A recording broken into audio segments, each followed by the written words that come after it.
से सिरभार जोलो जगत बसार जोलो नाम निराधार जोलो शेष बनो रहे तुलसी को पेड़ जोलो शालिग्राम मूर्ति जोलो वेदन मन धाम जोलो शेष बनो रहे तोलो जनक दुलारी जनक नरेशु की तुम्हारे सुहाग सिंदूर भरे रहे जियो शेष छाय के सुख सुषमा सरसाद पतिव्रत माए प्रवीण हो अचल रहे यह बात। लेकिन ये क्या भाग्य पर बहरे विधाता सीता के भाल बिंद पर कैसे कुअंकों को अंकित किया है तूने। हे भाग्य रेखो जल इसकी पर सुखों के इसके नाश लिखा एक बार पति के संग में दो बार इसे वनवास लिखा कभी हरण होगा इसका महलों का नहीं बास लिखा सीता की भाई भक्ति पर रावण का सत्य नाश लिखा ये रहे सदा मुनि मंडल में ऐसे नहीं सुखों का भास लिखा एक खुशी की बात यही इसे हनुमान सा दास लिखा। पुत्री भगवान शिव की आराधना करो कल्याण होगा। शिव पुराण पढ़ो शिव की आराधना करो अवश्य कल्याण होगा। और उसी समय विश्वामित्र मिले पुनियाई। जैसे ही विश्वामित्र जी ने देखा अरे वाह वाह वाह जय हो। ये देखो डाढ़ी से डाढ़ी मिल रही है बरसात होने वाली। क्या होगी? नहीं नहीं कुछ नहीं बताइए आपका यज्ञ। हे महामुनि मैं आपके 99 यज्ञ पूर्ण करा के आया था शेष एक यज्ञ रह गया था यदि वो पूर्ण नहीं हुआ हो तो मैं आज आपके यज्ञ को पूर्ण करने के लिए तैयार हूं। नहीं नहीं महामुनि हमारा वह 100वां यज्ञ पूर्ण हो गया है। बद सरोज मेले दो भाई। बेटा राम महामुनि को प्रणाम करो।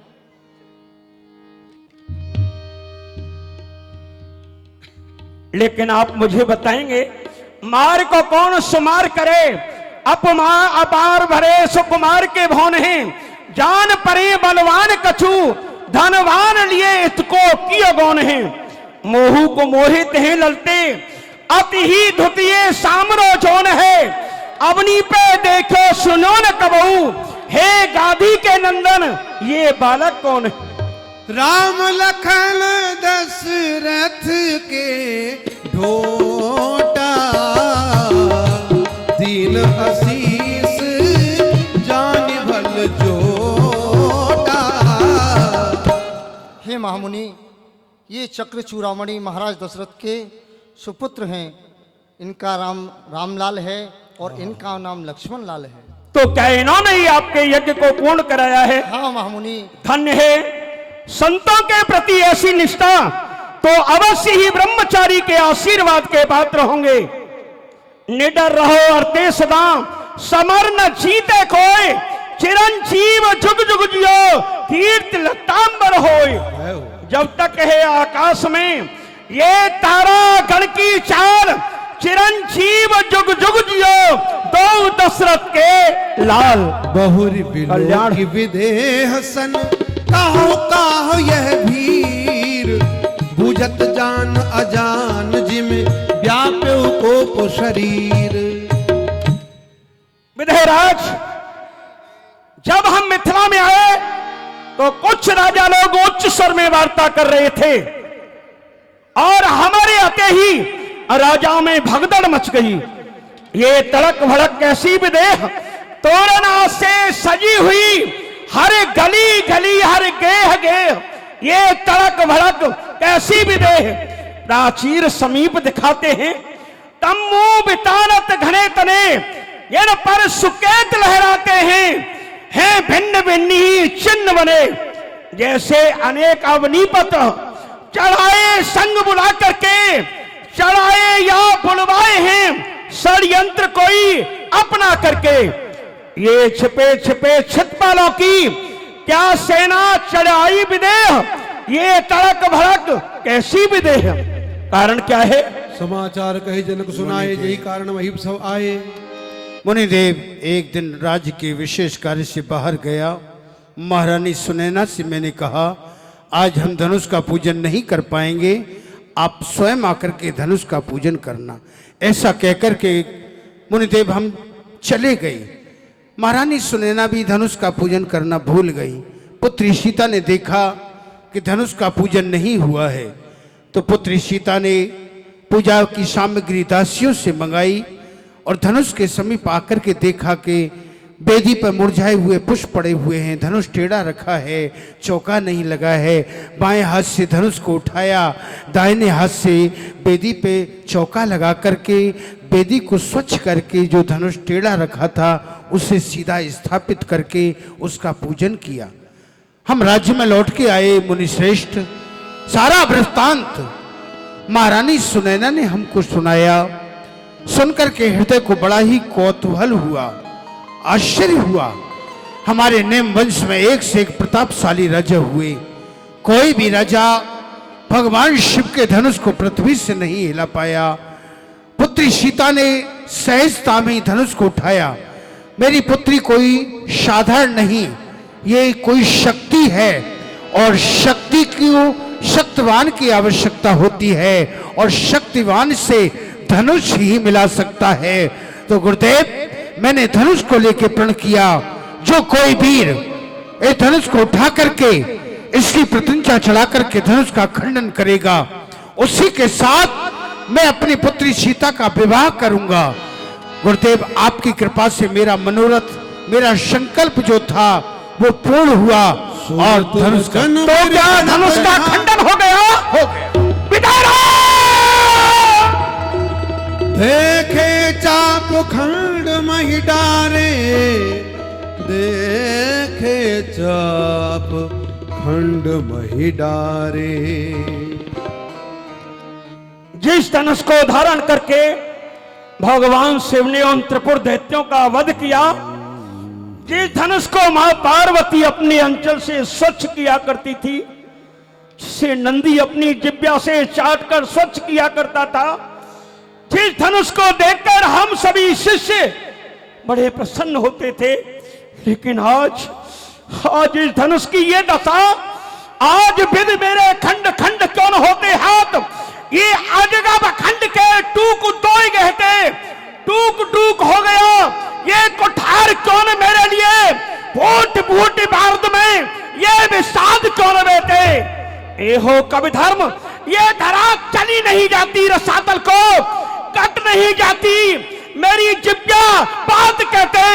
शिव शिव शोक, शिव धनुष की ये दशा, जीवित शिव शिष्य परशुराम के रहते। शिवदार करो धनुष, जिसने तुम्हें दो खंडों में विभाजित किया है, महादेव की सौगंध, मैं फरसे से उसके 100 खंड बना दूंगा।